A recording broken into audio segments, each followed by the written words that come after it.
Hey, it's a great day. I'm Mike Current, Energizer, and in this video I want to talk about one of the most mental downfalls that happens to thru hikers and ends their thru hike. And that's when they try to swallow the watermelon.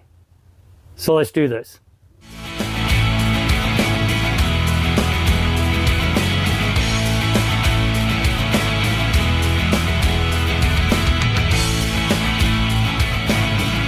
Hey, look, I'm down in Southern California, still enjoying the sunshine because there's snow at the house, and it's warm down here. And I'm at the RV. That's why the environment. But we are literally on a beach. It's pretty nice.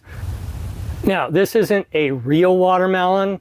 It's not like the Appalachian Trail, ice cream half-gallon challenge gone awry. This is a mental watermelon that I'm talking about. When I was a young U.S. Army second lieutenant and going through the U.S. Army Ranger course, arguably the hardest course in the Army, perhaps the hardest course in the military, there were people that I considered much bigger, much better than me.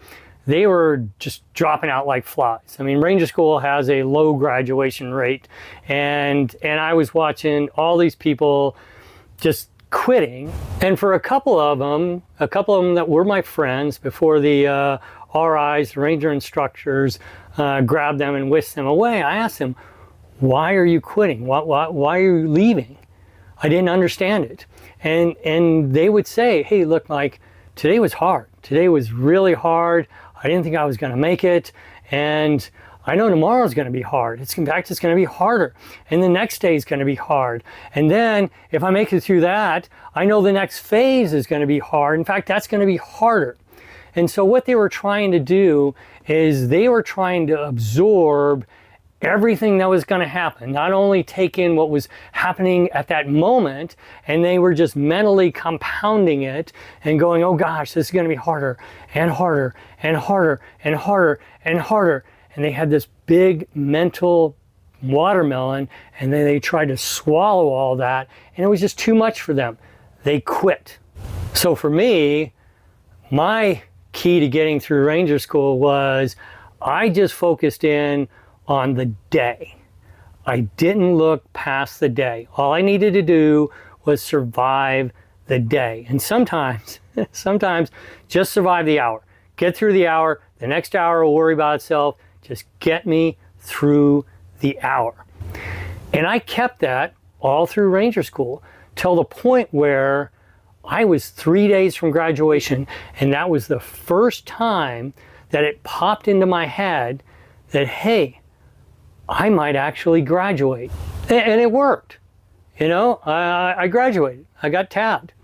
35 years later, I use that same philosophy in other hard schools, but 35 years later, I took that same mental thinking and brought it to the trail. I do a lot of research before getting on the trail. I know a lot about the trail, but once I get on the trail, I only focus in on the day. The furthest I allow myself to look out is my next resupply point. And that's only so I have enough food in my bag. That's it. All the rest of the time, I stay focused in on the day, just making it through the day. When I thru-hiked the Pacific Crest Trail, getting through the days, I didn't think about the northern terminus. It didn't pop into my head that I might actually finish the trail till I got to Thru-hiking in northern Washington, 90 miles from the border. Up until that point, I didn't allow that to get into my head. And only when I got to Thru-hiking did I allow it, because I needed enough food to get to the northern terminus and then make it back to Hart's Pass and pick up a ride. And so that's the first time I allowed that thought to enter my mind. On the Appalachian Trail, the first time I thought that I was going to make it, I was going to finish the trail, was when I had just walked out of the 100-mile wilderness. And if you've done the AT, you walk out of the 100-mile wilderness, you walk down a road, and it's a dirt road, and you go over a bridge and you can see Katahdin right there. There's a break in the trees and you can see, it's magnificent. You can see Katahdin, and you walk over there and there's a restaurant, a little RV park, and that's where a lot of people camp. And I camped there. That was the first time that I thought, hey, I'm actually going to make it. I was walking into Baxter State Park the next day, and I was going to summit the following day after that. And the last example was while I was on the Appalachian Trail, I had just finished the Dragon's Tooth, and I headed down, and there's a little grocery store after the Dragon's Tooth right before the Four Pines Hostel. But they sell good burgers. So I'm sitting there and I'm eating this great burger, and I got an ice cream sandwich, and I'm eating it at the picnic table outside the grocery store with a couple other thru-hikers. And the lady thru-hiker there had to inform me that the next day we would be hitting McAfee's Knob. I mean, the most iconic place on the Appalachian Trail besides Katahdin, I was going to hit the next day. I had no idea. In fact, she had to tell me it was called McAfee's Knob. I didn't even know that. It was just a place everybody took pictures. It wasn't going to enter my mind. All I had to get through was that day was get through the Dragon's Tooth, get down to the grocery store, eat my burger, get to Four Pines Hostel. McAfee's Knob, mentally, I would think about that the following day. I would worry about it the following day. But all too often, I saw this happen to other thru-hikers. They'd have a really hard hike. You know, trail's tough. Their pack would be heavy. Their food, you know, sometimes it doesn't taste good. Or they'd be wet, or cold, or covered in bug bites, or, you know, be muddy, or smell, or all the other things that are unpleasant that do happen on the trail. And they would think about that and they'd go, God, today was bad, and tomorrow's going to be bad, and the next day's going to be bad, and this is all I'm going to feel. And again, just like ranger school, you can see the watermelon, that mental watermelon just expanding, and they try to suck it all in, and they're off the trail. So to aspiring thru-hikers, what I advise you to do all your research, do all your preparation, do all your training before you get on trail. It'll come in handy, believe me. But once you're on trail, just stay in the moment. Don't think about the next day or the next or the next. Stay in the moment, just absorb that. And another thing I want to talk about on the trail, similar to the watermelon, is just the overwhelming of senses that occurs on the trail. Look, we're surrounded by walls. You know, we're just used to that. You know, as human beings, you know, modern life, we're not outside that much. You know, our worlds are confined.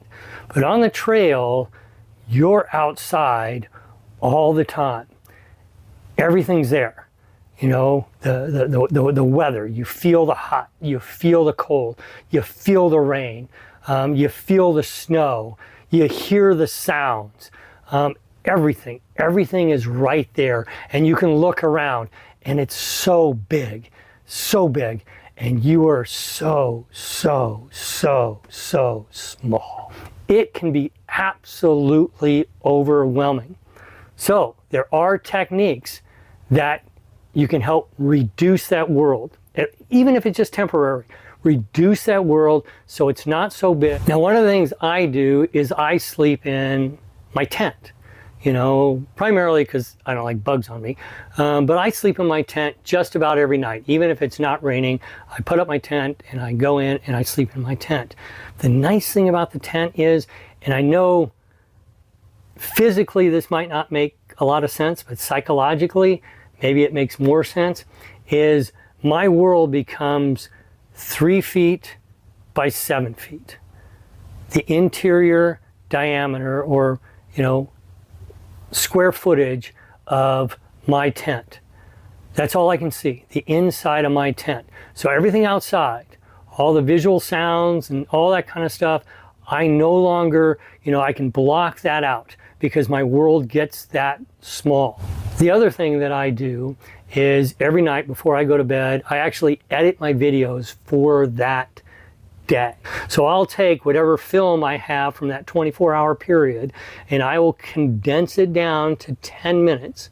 And I'm kind of looking at all the good things that happened during that time. Sometimes I show the bad as well, but I'm condensing it down. And that allows me to focus in on what was really meaningful out of that day. And that helps me eliminate all that extra extraneous chaff. Now, if you're not doing videos, the thing you can do is journal.